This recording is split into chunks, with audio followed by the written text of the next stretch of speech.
Muito bem, então vamos para a segunda parte aqui, continuando o tema de carga elétrica. A gente vai falar agora de um outro tema muito importante, ainda dentro de carga elétrica, que é a carga elétrica elementar. De maneira bem direta, eu posso dizer para você que a carga elétrica elementar é o menor valor de carga elétrica encontrado isoladamente na natureza. Apesar de ter estudos aí de que existem outros valores fracionários da carga elétrica, dos quarks, como a gente vai ver no exemplo resolvido, isoladamente a gente encontra essa carga elétrica elementar, tá bom? E essa carga elétrica elementar, ela é o valor da carga elétrica de um próton e de um elétron. A carga de um próton e de um elétron é o menor valor de carga encontrada na natureza. Quem descobriu esse valor foi Robert Millikan na célebre experiência da gota de óleo, que você vai ter oportunidade de ver isso mais pra frente, quando a gente estiver estudando uns temas mais avançados como força elétrica, campo elétrico e potencial elétrico. Bom, eu posso dizer para você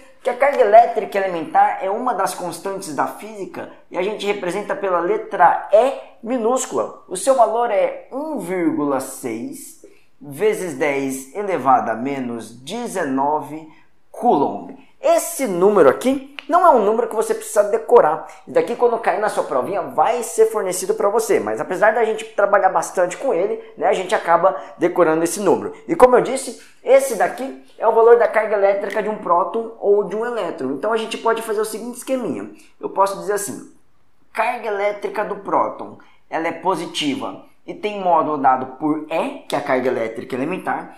Carga elétrica do elétron, ela é negativa e tem módulo dado por E, que é a carga elétrica elementar. Então, aqui a gente pode escrever, a carga do próton é mais 1,6 vezes 10 elevado a menos 19 Coulomb, e a carga do elétron é menos 1,6 vezes 10 elevado a menos 19 Coulomb. Bom, eu não sei se você reparou, mas essa potência de 10 a menos 19 é um número muito pequeno. O que quer dizer que 1 Coulomb é uma carga bastante elevada, de modo que a gente acaba usando os submúltiplos do Coulomb. Você faz isso no seu dia a dia. Quando você vai medir, por exemplo, o comprimento do seu caderno, você não mede em metro, você mede em centímetro, porque é mais conveniente. Aqui nós vamos utilizar principalmente 3 submúltiplos. Nós vamos utilizar o submúltiplo chamado de milicoulomb, cujo símbolo é essa letrinha Mzinho. Nós temos também o submúltiplo microcoulomb, cujo símbolo é a letra grega Mi. E nós temos o nanocoulomb, cujo símbolo é a letra N minúscula.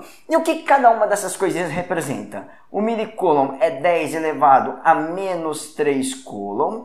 O microcoulomb é 10 elevado a menos 6 coulomb. E o nanocoulomb é 10 elevado a menos 9 coulomb. Existem só esses submúltiplos? Não, existem mais submúltiplos, mas os principais que a gente precisa saber são esses daqui. Quando caírem outros submúltiplos, a sua provinha vai fornecer para você, não se preocupe com isso, tá bom? E aí, depois de ver isso, a gente pode falar dos estados de eletrização. Como assim estado de eletrização?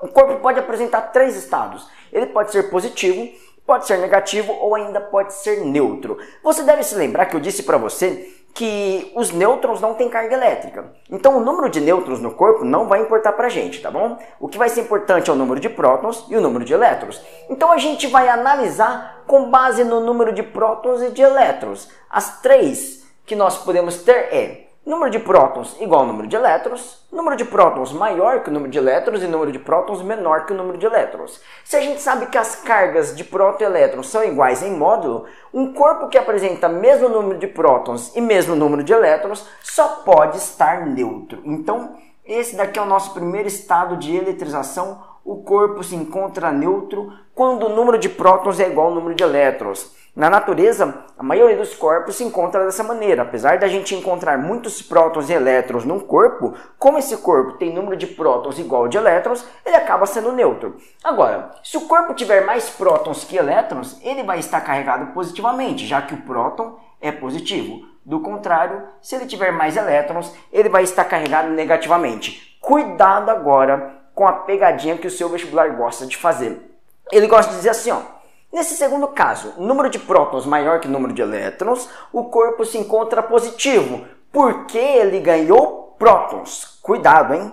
Lembra que eu disse para você, a gente nunca vai trabalhar processos de eletrização mexendo no número de prótons ou número de nêutrons, sempre no número de elétrons. Se o corpo se encontra positivo, é porque na verdade ele perdeu elétrons. Então a gente pode dizer aqui, ele perde elétrons. Vou escrever, ó.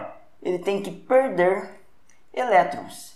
E neste outro caso, para ele se encontrar negativamente carregado, ele precisa ganhar elétrons. Então isso daqui você já sabe. Sempre que você vai eletrizar um corpo, ou você faz retirar elétrons desse corpo, ou doar elétrons para ele, nunca mexendo no número de prótons. E aí, quando a gente vai eletrizar um corpo, você pode retirar um elétron, pode retirar 2 elétrons, pode doar um elétron, doar 2 elétrons, você pode retirar 10, 100, 1000 elétrons, mas sempre a quantidade de elétrons que você retira ou você doa tem que ser uma quantidade inteira de elétrons. Você não pode pegar um elétron no meio, partir ele e tirar só metadinha dele. Isso quer dizer que a carga elétrica que a gente tem em um determinado corpo é sempre um múltiplo inteiro da carga de um elétron. E a carga do elétron é a carga elétrica elementar. Isso é o que a gente chama de quantização da carga elétrica. E aqui vai surgir a nossa primeira equação, que ela é de suma importância ao longo de todo o nosso estudo. Nós vamos dizer que um corpo qualquer vai estar eletrizado com uma carga elétrica Q.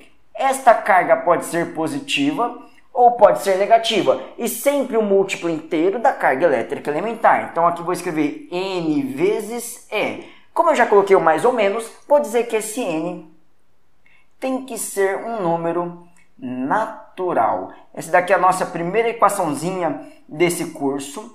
Equação bem simples, porém bastante importante. Lembra, se você encontrar uma medida de carga elétrica que não é um múltiplo inteiro da carga elétrica elementar, esta medida está errada, já caiu no seu vestibular, você tem que ficar atento com isso. Tranquilo? E aí, daqui a pouquinho a gente volta para resolver alguns exemplos aí a respeito de carga elétrica.